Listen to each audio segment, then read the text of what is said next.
جو سب سے بڑا اپسیٹ ہوا ہے وہ ہے مغربی بنگال میں، جہاں پہ بی جے پی جو ہے وہ لینڈ سلائیڈ لیڈ لے چکی ہے۔ 206 سیٹیں ان کے پاس۔ ممتا بنرجی جو ہیں ان کی پارٹی جو ہے وہ برے طریقے سے ہاری ہے۔ 86 سیٹیں ہیں ان کے پاس۔ ہندوستان کا اپنا ایک کلچر ہے، وہاں کسی وجے جوزف کا جیت جانا کوئی بہت بڑا کمال نہیں ہے۔ وہاں پہ امیتابھ بچن وزیر رہ چکا ہے، وہاں پہ شتروگھن سنہا الیکشن جیت جاتا ہے، راج ببر جیت جاتا ہے، وہاں پہ ہر عورت ہیما مالنی پتہ نہیں کب سے ایم این اے ہے۔ اداکاروں کو یہ انڈسٹری کیا کہتے ہیں اسمبلیوں میں پہنچا دیتے ہیں۔ 70 سے اوپر ان لوگوں کا آئی کیو لیول نہیں ہے، دنیا میں سب سے کمزور لوگ ہیں، اور مودی جس طریقے سے ہر جگہ سے جیتتا جا رہا ہے، کوئی ایسا کمال نہیں ہے جو وہ بہت بڑی پرفارمنس کے ذریعے جیت رہا ہے، وہ صرف ایک وکٹم کارڈ پلے کر رہا ہے۔ بسم اللہ الرحمن الرحیم۔ السلام علیکم ناظرین۔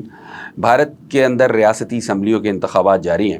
جو سب سے بڑا اپسیٹ ہوا ہے وہ ہے مغربی بنگال میں، جہاں پہ بی جے پی جو ہے وہ لینڈ سلائیڈ لیڈ لے چکی ہے۔ 206 سیٹیں ان کے پاس۔ ممتا بنرجی جو ہیں ان کی پارٹی جو ہے وہ بہت برے طریقے سے ہاری ہے۔ 86 سیٹیں ہیں ان کے پاس۔ ممتا بنرجی گزشتہ 15 سال سے مغربی بنگال میں بلا شرکت غیر سب سے مقبول شخصیت تھیں۔ 3 بار وہ وہاں کی وزیر اعلیٰ رہی ہیں، اور اب سچویشن کچھ یہ ہے کہ وہ وہاں سے انتخابات ہار گئی ہیں، ان کی جماعت ہار گئی ہے، اور بی جے پی جو ہے وہ مغربی بنگال میں گورنمنٹ بنانے جا رہی ہے۔ یہ بہت ہی امپورٹنٹ فیکٹر ہے، جو کہ بنگال ہندوستان کا وہ صوبہ ہے جو 2 مختلف انتہاؤں میں بٹا ہوا ہے۔ ایک جانب بہت زیادہ مذہبی لوگ وہاں پر رہتے ہیں، اور دوسری جانب بہت زیادہ لبرل، ماڈرن اور سیکولر لوگ رہتے ہیں۔ یہ وہی صوبہ ہے جس نے سب سے پہلے سوشلزم کو سپورٹ کی تھی۔ یہ وہی صوبہ ہے جہاں پہ گاندھی کے خلاف سب سے پہلے جو سوشلسٹ تھے انہوں نے آواز اٹھائی تھی۔ کلکتہ جو ہے ہب رہا ہے ہر 2 طرح کی ایکٹیویٹیز کا۔ ایک وہ ایکٹیویٹی جو انتہا پسند ہندو کرتے ہیں، کالی کا بڑا مندر بھی وہیں پر ہے، اور دوسرا وہ جو غیر مذہبی لوگ یا سوشلسٹ اور لبرل فورسز ہیں ان کا بھی سب سے بڑا گڑھ کلکتہ یا مغربی بنگال ہی ہے۔ ممتا بنرجی بھی انہی لوگوں کو ریپرزینٹ کیا کرتی تھی، اور وہ ایک آواز تھی، ان کو ایک مزاحمت کی آواز سمجھا جاتا تھا مذہبی انتہا پسندی کے خلاف۔ لیکن بہرحال آہستہ آہستہ گزشتہ 3 الیکشنز میں چونکہ بی جے پی جو تھی آہستہ آہستہ جو ہے فارورڈ ہو رہی تھی، آگے بڑھ رہی تھی، تو بہرحال انہوں نے یہاں پہ ان کو شکست دے دی ہے۔ دوسرا بڑا رزلٹ جو ہے وہ تامل ناڈو میں سامنے آیا ہے، جہاں پہ ان کا ایک اداکار ہے وجے جوزف، وہ اس کی جماعت جو ہے وہ 108 سیٹیں جیتنے میں کامیاب ہو گئی ہے۔ 236 میں سے 118 نشستیں انہیں چاہیے سادہ اکثریت کے لیے گورنمنٹ بنانے کے لیے۔ گورنمنٹ وہ بنا لیں گے۔ تامل ناڈو کا مسئلہ یہ ہے کہ تامل ناڈو ویسے بھی بہرحال یہ سری لنکنز کے ساتھ ملتا ہے، سری لنکا کا جو صوبہ ہے وہاں سے ملتے ہیں یہ لوگ، اور یہ ہندو ہیں، زیادہ اکثریتی ہندو آبادی ہے، لیکن یہاں پہ کرسچنز کی بھی کافی بڑی تعداد ہے۔ ان لوگوں کا اپنا ایک کلچر ہے، ان کی اپنی ایک زندگی ہے، اپنا ایک سٹائل ہے۔ وہ خاتون جس نے راجیو گاندھی کو ایک خودکش بلاسٹ میں مارا تھا، she was from Tamil Nadu, وہ تامل ناڈو کی خاتون تھی۔ تو یہ لوگ جو ہے بھارت میں شاید یہ واحد صوبہ ہے، اور ٹو سم ایکسٹینٹ تھوڑا بہت آسام کا صوبہ ایسا ہے جہاں کے لوگ تھوڑے لڑنے بھڑنے والے بھی ہیں، تھوڑی چیزوں کو سمجھتے بھی ہیں، لیکن اس کے ساتھ ساتھ ان لوگوں کا مزاج بھی بڑا مختلف ہے۔ یہاں پہ ایک خاصی بڑی فلم انڈسٹری پائی جاتی ہے، وہاں پہ بہت زیادہ بڑی تعداد میں موویز بنتی ہیں جن کو جو ہٹ بھی ہوتی ہیں، اور جن کو کاپی کر کے پھر بھارت میں بمبئی میں بنایا جاتا ہے۔ یہ لوگ فینٹیسی ورلڈ میں زندہ رہنے والے لوگ ہیں، بہت زیادہ تخیلاتی دنیا میں رہنا پسند کرتے ہیں، احمقانہ حد تک فلمی لوگ ہیں۔ وہاں پہ کسی بھی وجے جوزف کا جیت جانا کوئی بہت بڑا کمال نہیں ہے، وہاں پہ کوئی بھی اداکار جیت سکتا ہے۔ انڈین معاشرہ ویسے بھی ایسا ہے، یہ وہ معاشرہ ہے جس نے امیتابھ بچن کو پارلیمنٹ میں پہنچایا، راجیش کھنہ کو، دھرمیندر کو، ہیما مالنی کو، مطلب جو اداکاری کرتا ہے ناقص ترین اداکار، 3rd کلاس ترین اداکار ہو، اس کو اسکرین پہ آنا ہے، اور بھارتی عوام اتنی معصوم ہے کہ اگلی دفعہ وہ الیکشن لڑتا ہے، اسمبلی میں چلا جاتا ہے۔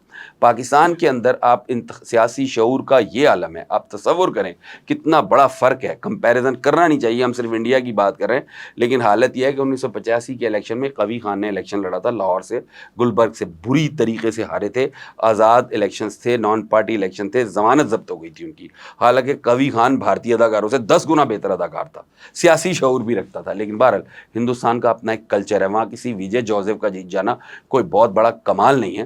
وہاں پہ امیتابھ بچن وزیر رہ چکا ہے, وہاں پہ شتروگھن سنہا الیکشن جیت جاتا ہے, راج ببر جیت جاتا ہے, وہاں پہ ہر عورت, ہیما مالنی پتہ نہیں کب سے MNA ہے. تو وہ ہندوستانی معاشرہ کمال ہے, انہیں کمال حاصل ہے. مطلب دنیا کے اندر 1 ارب 42 کروڑ لوگ جو ہیں, دنیا کا کوئی 10-15% تو ہوں گے, 8.5 ارب کا کوئی 20% بنتے ہیں, لیکن یہ 20% بوجھ دنیا پہ موجود ہے. اداکاروں کو یہ انڈسٹری کیا کہتے ہیں اسمبلیوں میں پہنچا دیتے ہیں, 70 سے اوپر ان لوگوں کا IQ لیول نہیں ہے, دنیا میں سب سے کمزور لوگ ہیں, صحت کا معیار 0 ہے, صاف پانی پینے کو اویلیبل نہیں ہے, 95% لوگ غربت کی لائن سے نیچے زندہ ہیں.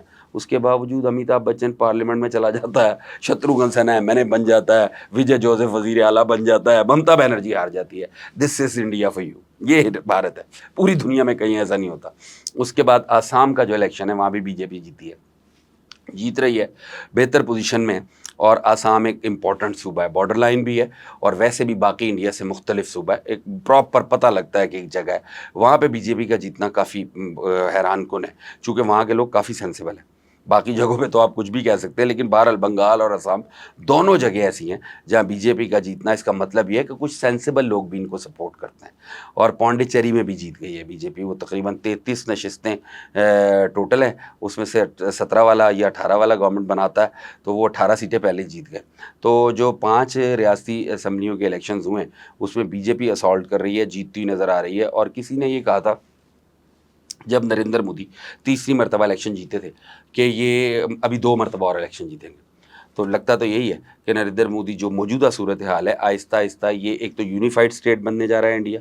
یونیفائڈ اسٹیٹ سے مراد یہ ہے کہ یہاں پہ یہ ہندو اسٹیٹ بن جائے گی, ہندو راشٹریہ جو ان کا دعویٰ بھی ہے, ان کا کلیم بھی ہے, ہندو راشٹر بن جائے گا بھارت. 1 ارب 42 کروڑ کی آبادی میں آلریڈی پہلے بھی 75 سے 80 کروڑ تو ہندو ہیں, اور باقی سب لوگوں کو دبا دبو لیں گے, یہ ہندو راشٹر بنے گا مودی کے دور میں. اور مودی جس طریقے سے ہر جگہ سے جیتتا جا رہا ہے, اور کوئی ایسا کمال نہیں ہے کہ جو بہت بڑی پرفارمنس کے ذریعے جیت رہا ہے, وہ صرف ایک وکٹم کارڈ پلے کر رہا ہے. اور وہ وکٹم کارڈ یہ ہے کہ اس خطے کے اندر گزشتہ کئی 100 سال یا 2000 سال یا 2500 سال سے ہندو بہت برے طریقے سے زیر عتاب رہے ہیں. باہر کی قومیں آئی ہیں, ان میں مسلمان ہی تھے, مسلمان آئے, انہوں نے ہمیں مارا پیٹا, ہمارے وسائل پہ قبضہ کیا, حکومتیں کی, ہمارے مندروں پہ مسجدیں بنائیں, اور بس ہمارے ساتھ بہت ظلم ہوا ہے. اور یہ وکٹم کارڈ وہ سکسیسفلی پلے کر رہا ہے. سارا ہندو اس کے ساتھ آ کے کھڑا ہو گیا ہے, اور کھڑا ہوا ہے. جہاں بھی انتخابات ہوتے ہیں وہ جیت جاتا ہے. اور یہ جو سچویشن ہے, دیکھیں ریاستی اسمبلیوں کے انتخابات اگر آپ جیتتے جائیں گے, 26-27 صوبے ہیں, ان میں سے اگر 18-19 میں آپ گورنمنٹ بنا لیتے ہیں یا 17 میں بنا لیتے ہیں, تو پھر فیڈرل کا جو الیکشن ہوتا ہے تو اس کے اندر بھی اس کا امپیکٹ آتا ہے. اور بظاہر لگتا یہ ہے کہ نریندر مودی اگلی ٹرم بھی جیت جائیں گے.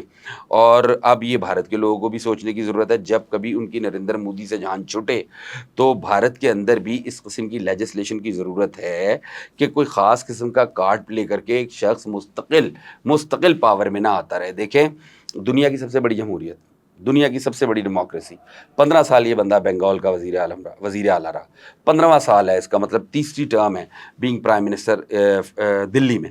یعنی اب بھی یہ جب ٹرم پوری ہوتی ہے تو یہ بندہ 30 سال حکومت کر چکا ہوگا. حسنی مبارک ڈکٹیٹر تھا, اس نے مصر پہ 30 سال حکومت کی تھی. پیوٹن کے ابھی 30 سال پورے نہیں ہوئے ہیں روس میں, ہی از آلسو اے ڈکٹیٹر. دوسری جانب Erdogan is also to some extent اونچ نیچ کے ساتھ ڈکٹیٹر ہی ہے. اردوان پہلے 2 مرتبہ صدر رہا, اب پرائم منسٹر ہے, تو 25 سال ان کو بھی نہیں ہوئے. یہ دنیا اس لیے نہیں بنی, یہ بالکل غلط طریقہ کار ہے کہ ایک ہی آدمی, وہ بھلے جتنی مرضی اس کو عوامی حمایت حاصل ہو, 25 سال 30 سال حکومت کرتا رہے. سر یہ اس طرح کے لوگ ذہن بند کر دیتے ہیں لوگوں کی. آپ امیجن کریں کہ کوارٹر آف دا سینچری ایک ہی خاص مینٹیلٹی اور ایک ہی خاص سوچ جو ہے وہ اگر کسی ملک پہ برسر اقتدار رہے گی, تو اس دوران 3 نئی نسلیں آتی ہیں, وہ 3 نئی نسلیں اسی جگہ پہ وہی DNA ٹرانسفارم ہوگا, تو یہ 100 سال کا امپیکٹ پڑتا ہے, 100 سال کے اثرات ہوتے ہیں. اب ہندو راشٹر, بے وقوفی, حماقت, فضول باتیں, مندر پہ مسجد, مسجد پہ مندر, ان چیزوں پہ اگلے 100 سال گزاریں گے آپ. مطلب دنیا کہاں جا رہی ہے, آپ کہاں بیٹھے ہوئے ہیں.